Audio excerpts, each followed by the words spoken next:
Israel દ્વારા લેબેનોનમાં હિઝબુલ્લા નામના સંગઠન પર જે રીતે હુમલાઓ કરવામાં આવ્યા એણે આખી દુનિયાને શોકમાં લાવી દીધી, એટલે સુધી કે મહાસત્તાઓ પણ ચિંતામાં મુકાઈ ગઈ અને એક્શન લેવા માંડી. કારણ કે ઇઝરાયેલે પેજર, વોકી ટોકી અને સોલર એનર્જી સિસ્ટમ દ્વારા અટેક્સ કરી. હવે હિઝબુલ્લાએ પેજરનો ઉપયોગ એટલા માટે જ કર્યો હતો કારણ કે એમાં નેટવર્કની જરૂર નથી પડતી, વાઈફાઈની જરૂર નથી પડતી, ડેટાની જરૂર નથી પડતી કે પછી સેલ્યુલર જે ટાવર્સ હોય છે એની પણ જરૂર નથી પડતી. આ પેજર અટેક્સમાં બેટરીની પાસે એક મેટલ બોલ ફિક્સ કરવામાં આવ્યો હતો અને આમાં તાઇવાન અને હંગેરીની કંપનીઓના નામ પણ ઉછળ્યા.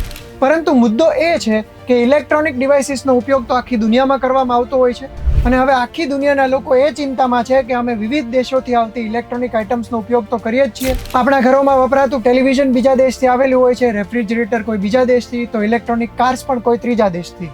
એટલે જો એક દેશ બીજા દેશ પર હુમલો કરવાનું ધારે અને આ રીતે ઇલેક્ટ્રોનિક ડિવાઇસીસને હેક કરી લે તો કોઈ પણ દેશને તબાહ કરી શકાય છે. આ ચિંતાના પગલે અમેરિકાએ પણ એક્શન લેવાનું શરૂ કરી દીધું છે અને ચાઇના અને રશિયાથી આવતી ઇલેક્ટ્રોનિક કાર્સ પર પ્રતિબંધ લગાવવાનો નિર્ણય લઈ લીધો છે. અમેરિકાએ VCS અને ADS પ્રકારની ટેકનોલોજીનો ઉપયોગ થયો હોય એ તમામ પ્રકારની કાર, ટ્રક અને બસ પર પ્રતિબંધ લગાવવાનો નિર્ણય લીધો છે. માત્ર એગ્રીકલ્ચરને લગતા અને ખાણકામને લગતા જે સાધનો છે એને જ પરવાનગી આપવામાં આવશે. હવે આ VCS એટલે કે વ્હીકલ કનેક્ટિવિટી સિસ્ટમ, જેમાં બ્લુટૂથનો સમાવેશ થાય છે, વાઈફાઈનો સમાવેશ થાય છે, જે પણ પ્રકારની કનેક્ટિવિટી કાર સાથે સંકળાયેલી હોય છે એનો VCSમાં સમાવેશ થાય છે. આ સિવાય ADS એટલે કે ઓટોમેટેડ ડ્રાઇવિંગ સિસ્ટમ. વિચારો કે તમારી ઓટોમેટિક કાર રસ્તા પર તમારા નહીં પણ કોઈ બીજાના સંકેતોના આધારે ચાલવા માંડે તો કોઈ પણ શહેરની સડકો પર કેવી તબાહી મચાવી શકાય. હવે આ જ દહેશતના પગલે અમેરિકાએ ચાઇના કે રશિયાની અમેરિકામાં જ બનતી કે વિદેશથી આવતી કાર્સ પર પ્રતિબંધ મૂકવાનો નિર્ણય લીધો છે.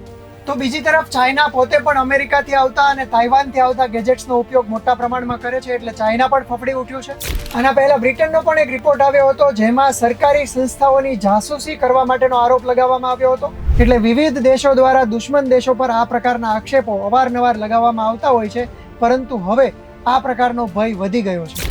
અગાઉ 2018માં ચાઇનીઝ ચિપ્સ દ્વારા જાસૂસી કરવામાં આવતી હોવાના આક્ષેપ થયા હતા. 2019માં ચાઇનીઝ સબવે કાર પર આક્ષેપો થયા હતા અને હુઆવે નામની કંપનીને તો ઘણા બધા દેશોમાં પ્રતિબંધિત પણ કરવામાં આવી છે. હવે આ સિવાય ચાઇનાએ તો અમેરિકન સોશિયલ મીડિયા પર પણ પ્રતિબંધ લગાવેલો છે. એટલે ચાઇનામાં ફેસબુક, વોટ્સએપ કે યુટ્યુબ જેવી એપ્સ પણ પ્રતિબંધિત છે. પરંતુ વિદેશોની વાત કરીએ ત્યારે જો ભારતની વાત કરીએ તો ભારતમાં તો આ બધી એપ્સ પણ ચાલે છે અને ચાઇનીઝ રમકડાઓથી લઈને ચાઇનીઝ ઇલેક્ટ્રોનિક ઉપકરણોનો પણ ખૂબ ઉપયોગ થાય છે. આ સિવાય વિશ્વના ઘણા બધા દેશોમાંથી આવતા ઇલેક્ટ્રોનિક ઉપકરણોનો આપણે ઉપયોગ કરીએ છીએ.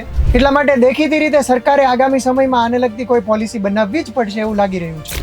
ઇઝરાયલના હુમલાએ દુનિયાના દેશોને આ અંગે વિચારતા કરી દીધા છે. ઇઝરાયલના હુમલામાં મંગળવાર સુધી 585 મોતનો આંકડો હતો, જે હવે 600ને પણ પાર કરી ગયો છે. આ હુમલામાં અત્યાર સુધીમાં 2000થી વધારે બોમ્બ્સ ફેંકવામાં આવ્યા હોવાની આશંકા છે. આ સિવાય હિઝબુલ્લાએ પણ વળતા હુમલામાં મિસાઇલ અટેક કરવાનો પ્રયાસ કર્યો હતો. તો ઇઝરાયેલી પીએમએ લેબેનોનના લોકોને કહ્યું હતું કે અમે હુમલો તમારી સામે નહીં પરંતુ એક આતંકી સંગઠન સામે કરી રહ્યા છીએ અને જો તમારા ઘરોમાં પણ એક્સપ્લોઝિવ્સ હોય તો તમારે સલામત સ્થળે સ્થળાંતર કરી જવું જોઈએ. તો મિત્રો, આ સમગ્ર ઘટનાને લઈને તમારું શું માનવું છે? શું ભારત સરકારે આગામી દિવસોમાં ઇલેક્ટ્રોનિક ડિવાઇસીસને લગતી કોઈ પોલિસી તૈયાર કરવી જોઈએ અને એની તૈયારીના ભાગરૂપે ભારત કેવા પગલાં લઈ શકે એ કોમેન્ટ બોક્સમાં જણાવી શકો છો. અને આ જ પ્રકારના વિડીયોઝ જોવા માટે ગુજરાત સમાચારના ડિજિટલ પ્લેટફોર્મ સબસ્ક્રાઇબ કરી લો.